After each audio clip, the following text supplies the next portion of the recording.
আসসালামু আলাইকুম guys, welcome back to my channel. আজকে আমি রান্না করবো কাঁঠালের বিচি দিয়ে মাছ। কড়াইয়ে মাছ আর বিচি দিয়ে দিলাম কাঁচামরিচ, দিয়ে দিলাম রসুন বাটা,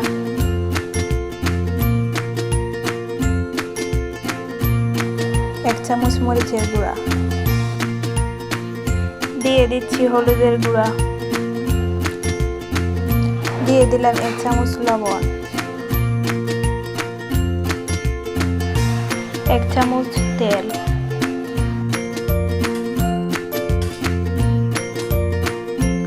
সবকিছু একসাথে ভালোভাবে মিক্স করে নিলাম। দিয়ে দিলাম অল্প পরিমাণে পানি।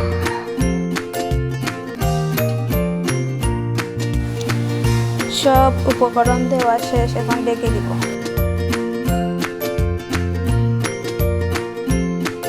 দুই মিনিট পর ফিরে আসলাম,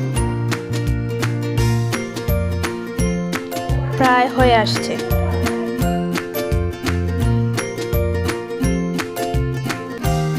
এখন নামিয়ে নিব, প্রায় হয়ে গেছে।